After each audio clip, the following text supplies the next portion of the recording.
On today's podcast, we've got the wonderful Clare Bowers.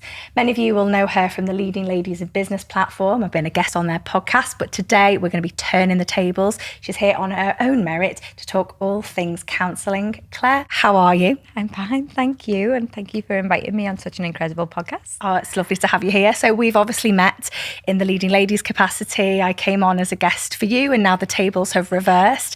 And I just wanted to put kind of our listeners in the reasoning behind your being here today. We've had quite a lot of significant emails from parents of young girls, and I know that this is something in your area of expertise on how to deal with the changing moods and behaviours of children. So just tell us a little bit about your background with counselling. Yeah, absolutely. So by trade, I was actually a Royal Navy engineer to start with. Wow. But then I became a mum and things changed a lot. So I decided to go into the school sector. So I worked in education for quite a few years. And it wasn't until I went through a separation myself and became a single mum that I was actually presented, I feel like it was meant to be, with a separation and a loss programme. So the very first counselling I did was something I needed at the time. Everything happens for a reason. So my head teacher said, hands up who wants to be, bereavement, separation, mentor for the school. And I was like, I'll do it. That's so me. You. Yeah, I'll do it. That's fine. And I did the course and I became a mentor. And it was incredible. I had children who were losing hamsters to children who were losing parents, either through separation or through a bereavement. And everything stemmed down to the same thing, everything's the feelings of the child, and I just loved it. I just thought, this is me. So I did that for a few more years within the school setting. And then I went on to further education to do my psychotherapy. So I did 3 years there and absolutely loved it. And I've never looked back. And now I've got a private clinic and I work for a community interest company supporting children and young people across the country. Wow. Yeah. I didn't even know that you were in the Navy beforehand. Yeah. That's something new that I've learned today. 16. Oh my gosh, that's incredible. So you touched on it there. Obviously, you have children that were going through things that may, to us as adults, seem quite trivial, the loss of a hamster. That's a big deal. Huge. In a child's life. Right the way up through to bereavement for loss of parents or people within the family. What would you say were the bigger challenges at that time in your life? What were the challenges with the behavioural aspects of things in schools? Okay, challenges then, and you're absolutely spot on. Losing a hamster mightn't seem like a big thing, I'll buy you another one, I'll get you another one, but you don't realise the emotional connection a child has with an animal especially. I think the child who lost the hamster needed more support over a child who lost her mum to cancer, and it just depends on the child. I think the biggest, because I was in primary school, I didn't dare to do secondary school. It was like, no. I did it once and they were all taller than me and that just terrified me. It's not hard. We're very small. Yeah, honestly. So, primary school, the behavioural, it was really tough because all these children wanted was for someone to listen. They just wanted to tell you what was going on for them, but it had come across in a behavioural issue. So children were being sent outside the classroom to think about what they've done, when actually they couldn't even, they can't self-regulate like that at that age. It's hard to know, even now as adults, it's hard to know why we have done something. Sometimes I get confused and go, why did I actually do that? And it's not until you learn how to stop, pause and just reflect that you actually go, okay, and you learn from it. I think in schools, the behavioural is definitely outside on the playground. It's definitely just, I always like to use a metaphor of like a bottle of Pepsi Max, and our children are just being shaken every single day and these bubbles are just mounting up, and it's not until you open the lid and all this mess comes out that anyone notices those bubbles, because the child has made a mess and done something wrong usually, or there's a behavioural change. And I think if we just taught our children more in schools how to just open that lid just slightly, just so a little bit of the bubbles, a little bit of that gas comes out, that would help the mess in the long run. So yeah. Society-wise as well, though, it's not even just the playground. You've got to look at what we've all been through in the last kind of 2 to 3 year window. Well, it's probably nearer to 4 now with the pandemic, the rise of social media, these sorts of things are all things that we didn't have to deal with when we were in primary school, and we still had those fundamental problems then. So imagine having them now, being a child in today's society. Want to do it.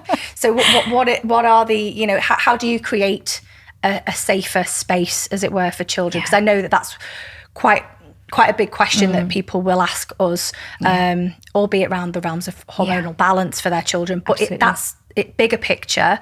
Where do we start in making our children feel safer emotionally? Protect them from obviously online. So when we were growing up, you were in school and you had all of these emotions, and then you went home and the door was shut. And nobody could hurt you, no one could access you. You could stay home and none of them bubbles could be shaken anymore, and you could simmer and you could talk to the people around you. Children aren't getting that now, especially our young people who have got mobile phones and access to platforms. I don't really feel like they should be on at such a young age. They're not getting a break. So my first bit of advice is to give your child a break. And I know it's hard. I've got teenagers as well.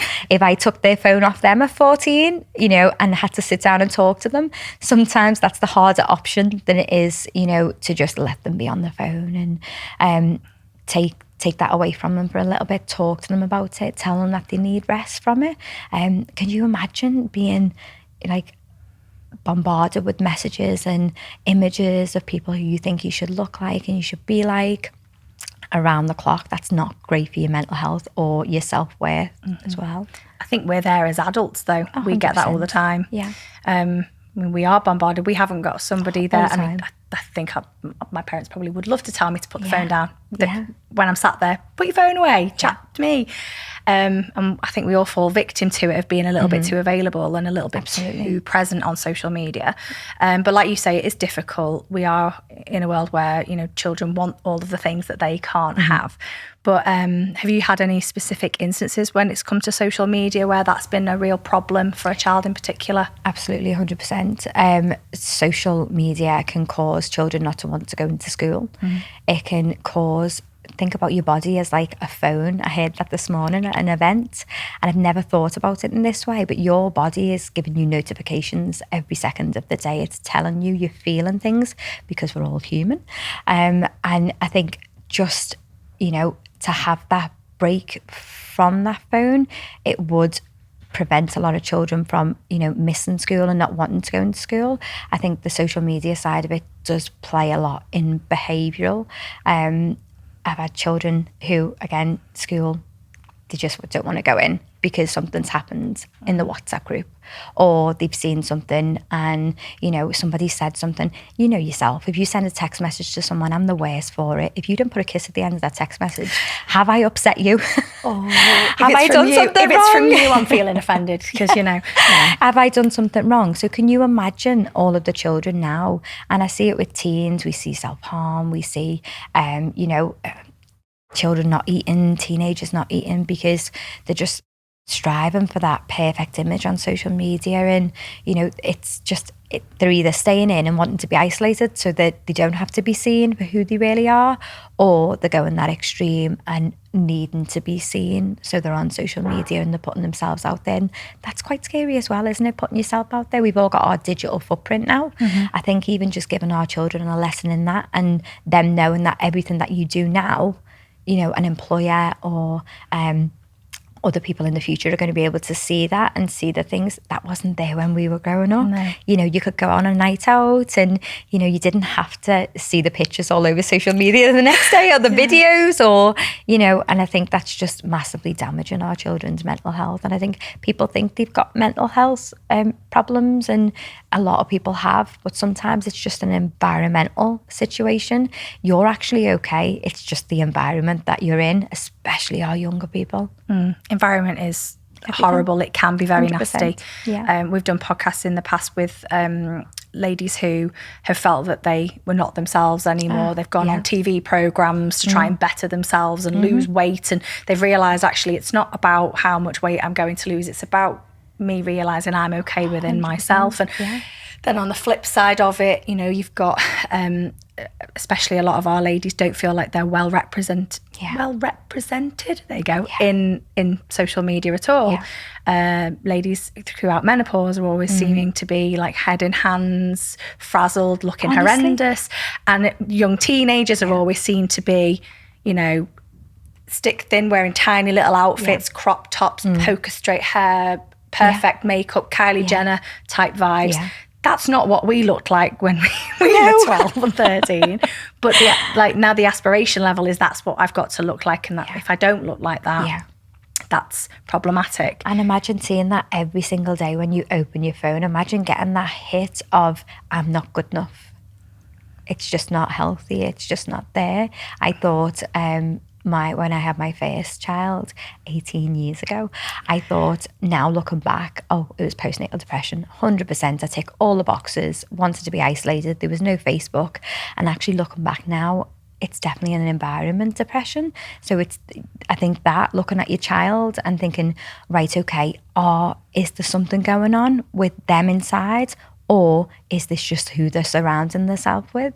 Changing that one thing could change it could change your life. Apologies for interrupting this podcast, but I need to ask a favour. If you're enjoying this podcast so far, then please hit that subscribe button right now. I'll be straight up and honest that I want to see this podcast grow and flourish into something that I'm really proud of. And the only way that I can do that is with your help. So if you've ever learned anything useful from these conversations, then please return the favour by liking, rating, subscribing, and maybe even sharing it with your friends. Thanks very much. Let's get back to the episode. Changing the environment. So obviously we had the pandemic. So do we feel socially that's changed children? I know I've experienced it firsthand with I don't have children, but my friends do. And I know that it's been really difficult for them, especially if they've had children during that time. Socially, they're a bit anxious. Mum and baby are both a bit anxious. They've not really had that time to bond with other children. Is that a big part of it as well? Yeah. Okay. You know, that year group that went back into senior school who missed year 5 and year 6, they were like rated one of the worst behavioural year groups like in history, like more detentions, more exclusions, more fights, more and again, that's only within the area that I work within. But that to me isn't right, okay, these children are really naughty. It's actually these children need to learn something when we were all locked up and they didn't get to learn that. So how are we teaching them that now? You know, what are we doing instead of just saying, oh, they're really naughty and putting that on them? Actually, what did they miss out on? Social, emotional, that we need to catch up and we need to support them with. Again, children they're not wanting to do clubs anymore. They're not wanting to get out there, and they're just finding it really challenging to be socially interactive with other people. They don't know how to hold conversations. But again, I know, you know, being in, you know, isolated ourselves during COVID, that played a massive part, but also being on your phone. When I was a teen, I was getting the bus and I was talking to people going to school and from school. They're not. They're all putting their earphones in. They're all playing on their phones. They're not learning how to talk. So when they're getting to, and one of the universities reached out to us and they said, can you do some sort of intervention of how to, they're all so clever and they're all passing degrees but they can't have a conversation and they're failing interviews. So they've got all of the ticks in terms of what the qualification is, how much, you know, how well they did, their attendance and everything else, but they just can't sit down and have a conversation. And that's really sad. I was polar opposite. I wasn't great when it came to academics, but could yap all day long. It's sad. And it is something, we were speaking about it beforehand. I will always go to my old high school and talk about the pros and cons of doing GCSE drama. Do I feel like it's accredited to me? Absolutely. Like, I love the fact that I can have these conversations and it comes so freely. But I understand that there are children out there now that literally could not think of anything worse. Like, they would literally want to curl up in a ball before me saying, come on a podcast and have a chat with me. They'd be like, no. But they'll stand and do a 3-second or a 30-second TikTok perfectly because there's not that conversing, is there? It is difficult, and I found it, and I'm not even I don't have my own children, so when we do get correspondence from our Elle-Sera's, of which I will take the opportunity to say you are an Elle-Sera customer. You are. And you send in every single month a video of you emptying your pills into your jar, and I always love it. Yeah. With a sound attachment as well. I get it in full glorious colour and in sound. How are you getting on with Elle-Sera? So good. And you know, the only reason, again, I do videos and I receive products each month, and I've got different skincare and things like that I don't put on social media. But the reason I do it with Elle-Sera is because I genuinely do know they work. Like, I have my mood straight away at home, you know, has changed. I feel like I'm taking more time to just process things, and things don't stress me out as much. You know, I'm a working mum, 3 children. It's hard. It does get hard. So having just something that helps you is really, it's been great for me. I love it. And I'm dead proud of it as well. Yeah. I think people hide the fact that, you know, I'm a counsellor. I'm supposed to be zen, and I'm supposed to not, you know, shout at my children. You know, I was a dragon most of the time for my son when he was in school, and that's okay. So to actually reach out and say, Kelly, I'm feeling X, Y, and Z as a counsellor who's meant to have everything together, that was a big step for me. So now sharing it, I'm just showing other people that no matter what your profession and how long you've trained and they, you know, what they see you as, it's not the case. We're all human and we all have feelings, and it's okay because that means that you are human. So yeah, I'm really proud of my journey with Elle-Sera. We're all human, and we've all got hormones that do horrible things to us when we don't have them balanced. Absolutely. And so this is why we get these messages from people very much like you. Yeah. I'm a mum. I've been taking Elle-Sera. It's really helped me with my, you know, insert issue here. It may be anxiety, it may be brain fog. In a lot of these cases, it is mood. And then they say, my daughter is like 13, 14. And I've really noticed that as of late, obviously her periods are coming thick and fast. She's feeling horrible. She's cramping. It's very uncomfortable for her, but her mood is on the floor. I've gone to the GP and they've told her to take the pill. Now, I'm not a medical practitioner. No, same. Never. I never would say to anybody, don't do this. It's not my opinion on the matter. Is having been a young girl who started her periods at 8, got put on the combined pill at 13.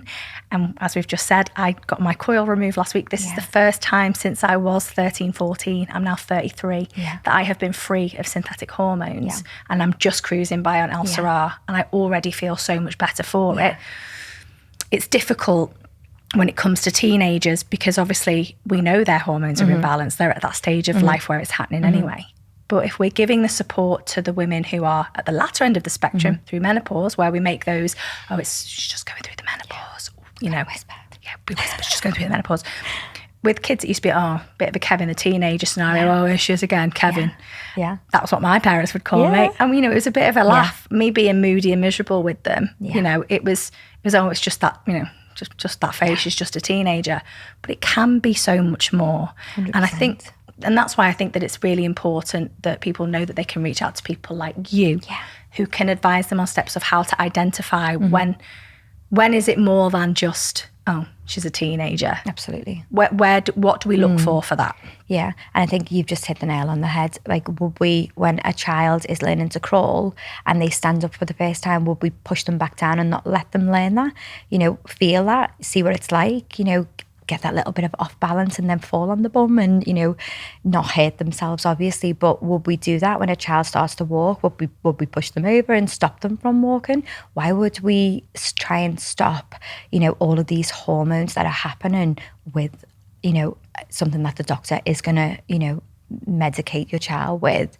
And again, I'm not for or against, like, I'm all for whatever's right for you. So whether that's medication or it's going down the holistic route, or if it's Elle-Sera, I'm all for that. But you've got to let your child experience these feelings. You can't just put a cap on them and say, you know, plaster, done, fix for a little bit, because there's only going to be so much time until she starts feeling them more intensely. And then maybe she makes the decision to come off the pill and then she doesn't know how to manage this. I feel like the difference between Elle-Sera and the difference between something that a GP would is you can slowly learn about your body and how you're feeling and talk about it with Elle-Sera, where I think sometimes with the GP it stops and you just don't feel. And, you know, again, your cycle is so important. I feel like behavioural wise, what we can look for with that, Kevin the teenager is, your children are going to be challenging. Welcome to parenting.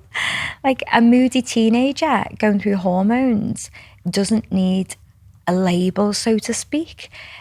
They just need to process what they're going through, and they need a listening ear. And I know it's hard. Again, I'm allowed to say this because I've done it twice. So I can do it. I'm well prepared. And I've had a boy and a girl. So there you go, got both. I feel like you need to just understand them a little bit more on what they're going through. So educating yourself. And I know you educate so many people, both on social media and when we have conversations. Sometimes I come away and go, I didn't know that. I'm going to try that. As I do with most of the ladies on the platform. But I feel like not capping it straight away and going, oh, do you know what? She's moody today. She slammed the door. She's giving cheek. She's just experiencing something new and a change in her body and her mindset as well. So if all of that change is happening, just support the change. But at the same time, an active listening as a parent. Sometimes we don't want to do it and we can walk away and I know she's quiet. It's okay. I'll just leave that for now. But I used to do it with my daughter who's now 17. She won't mind me sharing this. I used to have to make time to go and spend time with her, even if that was just a little pop in the room and say hi. And, I'd go in and sit down and how's everything? Even if she sat there and she didn't engage with me or she was thinking about something else or, hurry up, Mum, I want to get back on my game. I'd make that time and that conscious effort to sit there uncomfortably having a chat with a teenager. And I'd say, how's your day? How's things going? Sometimes when we say, how are you feeling to children, they don't know how they're feeling. So sometimes saying, what were you thinking? So, okay, that happened. So what was your thoughts around that? It's easier to say what you were thinking than it is to identify what emotion was attached to it. So I just go into my little one, and she's not so little anymore. And I'd say, what's gone on for you today? What's the best thing that's happened today? Do you need me? Is there anything I can help with right now? And that might be, oh yeah, I've run out of lip liner or I need new eyelashes. Okay, not a problem. I'll get them on Amazon, not a problem. And then the next time it would be, my boyfriend broke up with me and I'd be like, okay, and now, what are you thinking about that? Well, it's the best, isn't it? Well, tell me more about that. Like, tell me. And obviously I've trained big conversation. So you're replacing that word, what do you feel, with what do you think? Absolutely, all because the time. That can speak louder than... Tell me your thoughts on that. Okay, it's great. And you can say that to anyone, what are your thoughts around that? I think sometimes we're too quick as parents and friends to fix things for people. When she told me her boyfriend, and she won't mind me sharing this again, when she told me her boyfriend had broke up with her, I automatically thought negative, and I thought she's going to be hurting so much. I'm going to have to go to the co-op and get some Galaxy and all of the crisp and the chocolate and the sweets. And actually, when I sat down and I said, and how do you, what are you thinking about that? Like, what are your thoughts? And she's like, oh, it's great because I get more time to focus on college now. And I'm like, okay. Where if I would have said, how are you feeling about that? She would have been like, oh, I'm really sad, and, it's... But is it, she introducing logic as opposed to 100%. Because we are always kind of taught now. It's quite a frequent phrase where it's like, follow your heart, go with what your heart, follow your heart, not your head, and things like that. Yeah. And I'm always very heart on sleeve. Yeah. I'm very empathetical, as we know with the conversation about Nana Maureen. It's how we are as people. Yeah. But there are definitely some younger people that, especially these ones that have grown up around that whole pandemic and the lack of social skills, logic would outweigh the way that they feel. So that is the way to go in. That's the biggest thing. And with CBT, if I ever work with any young people. So just break down CBT means. So cognitive behavioural therapy. So if your child was to come to me, again, we say over the age of 7 usually for any type of therapy, but I break CBT down into age appropriate. So your CBT is your thoughts, your feelings and your behaviours. So when you get a feeling, whether you're an adult or you're a child, you still have the feeling. It can be, really intense or just, oh, do you know what, that made me feel a little bit sad. With that feeling comes a thought. So for example, if you wake up in the morning and you're feeling tired, that'll produce a thought. So, oh, I'm feeling really tired, so I don't want to go to school today. Again, you wake up as an adult and, you've been up worrying or you've been up, out drinking or whatever it is that you've been doing, socializing, and you're feeling tired, that generates that thought, and then that thought will then move forward into the behavior. So if a child is waking up and thinking, oh, I'm really tired, because they might not have been physically doing anything, but if they're emotionally worrying about something, I feel like that makes you even more tired than running a marathon would. Because it's constant, isn't it? Yeah. So if you're waking up and you're feeling something as a young person and you think, oh, I'm feeling really worried because I've had that argument, that's the thought then, because I've had that argument with Kelly yesterday, and what's she going to say today, and is anyone else involved? Then the behaviour is, I'm going to stay in bed. I'm going to tell my mum I'm sick.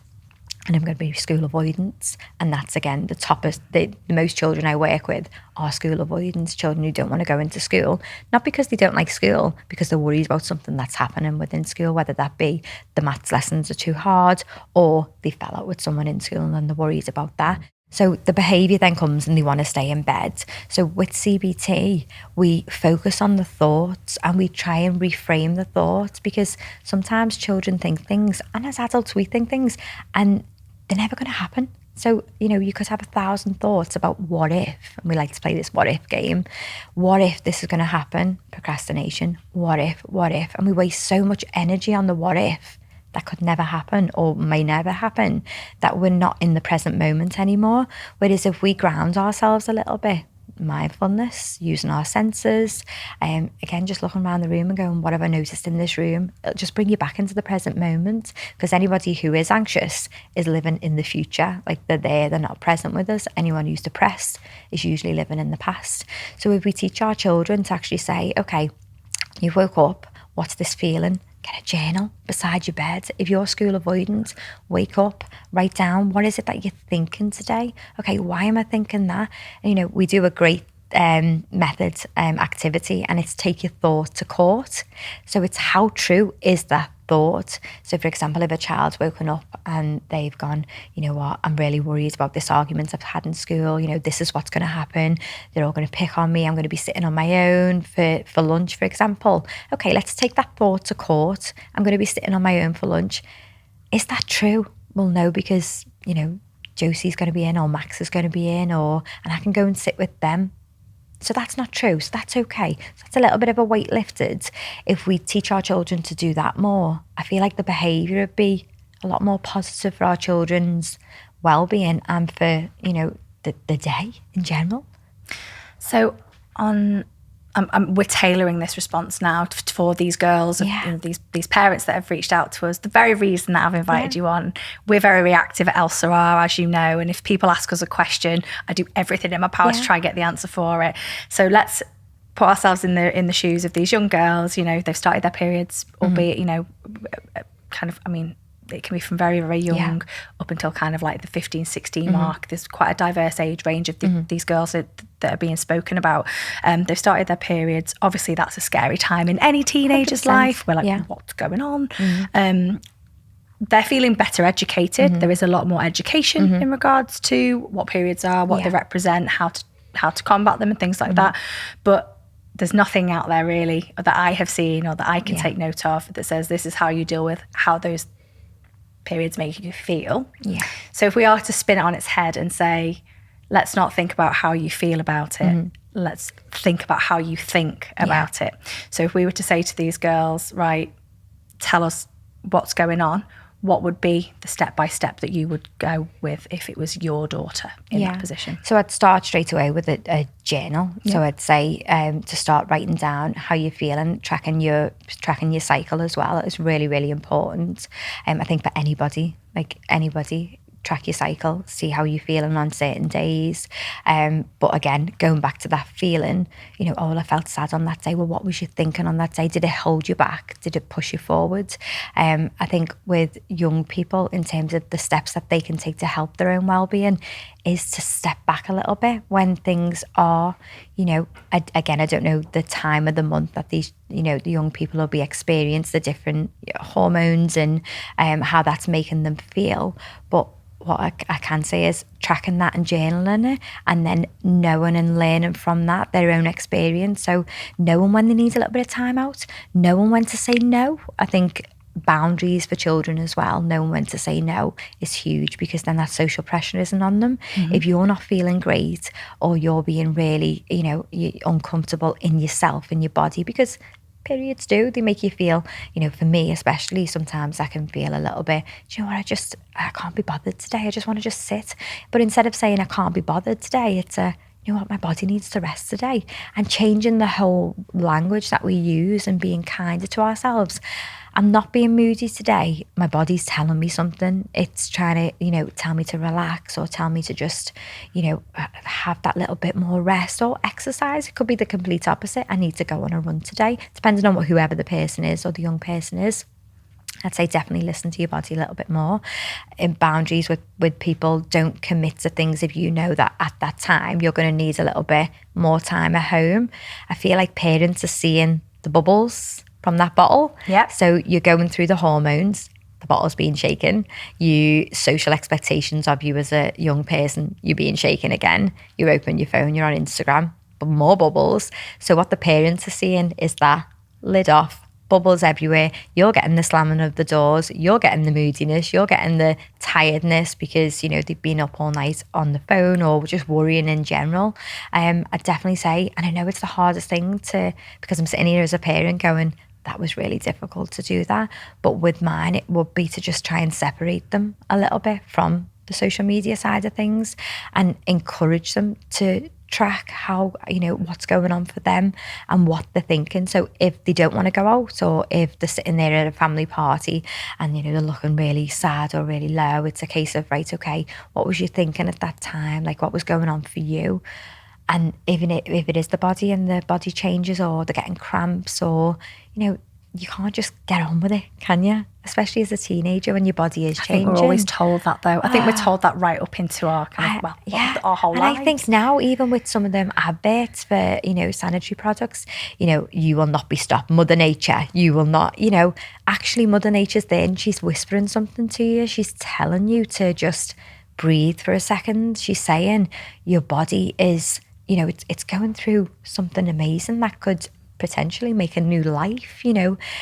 Just listen to your body a little bit more. But I think trying to tell a teenager to listen to the body, they might just look at you a little bit weird. Yeah. But that would be my biggest advice. If you are a parent or carer out there who has a young person who is just a little bit wobbly, or the moods have changed, the behaviour's changed, speak to a counsellor. I work underneath a community interest company. It's completely free, to access my services. There are more people like that. Your child will talk to somebody else over talking to you. Mm-hmm.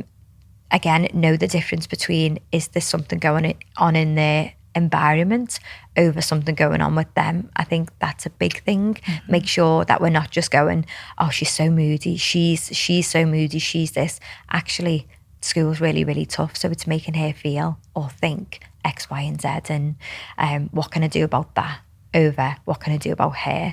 Does that make sense? It makes total sense. No, it does. It makes total sense. I wish that we could talk this way to ourselves in our older lives as well. I mean, I know you talk like this to everybody. It's always done with empathy, and you do always ask these questions, and they're always very thought-provoking. So if we can, be a bit kinder to ourselves and understand that there are those days where we don't have to be like the always ultra, you need to go and do this and go and climb Mount Kilimanjaro on your period, you're going to nail it. You're probably not. Don't be leaning into those hard situations while you're on your period. Why are people doing that? I get it. Advertisements, marketing. You've got to love it. There is an aspect of that, but there is also an aspect of women where it really doesn't affect them. Alyssa will not mind me telling you that even though she, whatever time her cycle is, she tracks it. Yeah. She manages it so well, and obviously is a religious taker of Elle-Sera, that she cruises straight through it, and you would know no different. Yeah. I wouldn't be able to tell. Yeah. Me, for example, obviously with my endo, my polycystic ovaries, my however many issues I've got, I'm much better. Yeah. But you can tell if I'm a little bit on the weepy side, or you can tell if I'm feeling a little bit hormonal. Yeah. But there are other women that really are, I mean, me in the past, I was like a rag doll if I was due on. Yeah. I'd be in the corner cramping, the bleeding would be horrendous. And it's so difficult, or it was so difficult to talk about it then. It's getting better. Yeah. I'm very fearless in saying it now, and the reason that I do it, and the reason that I'm so passionate about the educational content that Alyssa and Elle-Sera put out there is because I wish that I were listening to this sort of thing when I was that little girl that was 8. Because I was a little girl at 8 going through this really big change and thinking, what is going on? So in year 4, so we hadn't got to that stage where we talked about sex ed or periods or anything like that. I was like, what's going on? It's getting better. The education is out there more. So we know what it is. We know what it represents. We know that it's going to come and we're kind of prepared for it. We know there's products out there that can help. The pain aspect of it is difficult to manage because a lot of children will, go to a GP to talk about it and they'll go hot water bottle and some paracetamol. Doesn't cut it. Oh, maybe try the combined pill. Yes, it might help them with their period cramping, but then the side effect of that is depressional thoughts. Absolutely. They have acne. So then they'll go, oh, I don't look great, so I'm not going to feel great. So it's that vicious cycle. So if we can, jump in at kind of prevention as opposed to cure state. Absolutely. Open that conversation. Yeah. Not how are you feeling? What do you think? Yeah. That's where we should be starting. Yeah, definitely what's going on for you, today. Sometimes when we get asked, how are you feeling? It's a fine. I'm okay. I think teenagers have got like a select amount of words that they use when we ask that as parents. One syllable. Good, fine, okay. Fine, I'm okay. But about the tone, whereas if you had the conversation, and again, I get it. It's hard to talk to your teens, 100%, it really is. But just pushing it a little bit and just a little bit more like, okay, so when we get in the car after school, I used to always pick my children up from senior school, because I was fortunate enough to be self-employed, and I always said they went to morning and after school club all throughout primary, so having that privilege to be able to go and pick them up was just gorgeous for me. And when they got in the car, it was a case of like, what's one good thing that's happened today? Not, hi, how was your day? It's all right. Yeah. What's one thing, what's one good thing that's happened today? And I'd say, oh, I've been on the Elle-Sera podcast, and it was incredible. I was a little bit nervous, but, this is what I was thinking and this is what it's going to be doing in X, Y, and Z. So if your child says, oh, do you know what? I made, a cookery lesson. They've made an apple pie or something, or I made a fruit salad was mine, like my speciality in school. So I've made a fruit salad. Oh, okay, great. And did everything go okay with the fruit salad? Yeah, it's okay. They start talking about other things then, and it's just, so I'd definitely say conversation openers, have a little Google. I'll happily send some your way. Conversation openers with children and just effective communication, instead of wanting one word answers or a feeling from them, like more factual, like what we said before, would definitely be my biggest tip. It'll be hard, but you can do it. You'd be ended up having to counsel the parents into how to take someone's phone off them. It's hard, it's difficult, and it's a challenge. I think I would struggle. I think I do that thing all the time where I go, oh, I don't smoke, I don't drink, I don't go out and party, I'm not really an addictive personality. Absolute lie. My phone, if I feel like if I've not looked at it or I've not responded to somebody within an active minute, I feel like a real failure. I'm like, I've got to respond. I need to step away and have a bit of a break from the phone as well. And even just asking yourself, like, when I don't have the phone and it's making me feel nervous, anxious, worried, like, what are the thoughts there for you? Like, what do you actually think is going to happen? Take your thoughts to court. Is that really going to happen? If you didn't respond to me on Elle-Sera or on another platform, I wouldn't be sitting there thinking, oh my goodness me, Kelly, she hasn't responded to me. This is just it's awful. The expectation though, isn't it? I've got that lovely rapport with our customers now, where if they message me and I see it, I do respond straight back. 100%. So I you are like them, a superwoman on response. But what I'm trying to say is everybody gets it, that you are working so hard to help everybody else, and no one that you've built a relationship up with would ever feel or think that. Ask yourself what's going on for you. Take your thought to court. Take your thought to court. You just talked about sending some Google links, but I think we can go one better. If I wanted to signpost these wonderful parents who are reaching out to me for assistance, obviously I'm going to forward them on to you after this, but for anybody that's listening, something that might have provoked a thought in their brains, how can they reach you? Give me some of the details. So website clarebowers.co.uk, but also on Instagram. So I'm Clare Bowers _ on Instagram, and every Friday I do a Ask Clare.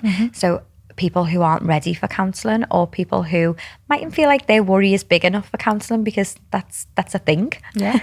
Any worry is okay for counselling. It doesn't have to be a small or a big, or, you know, there's been a death, or it can just be, I'm just not feeling great and I don't really know why.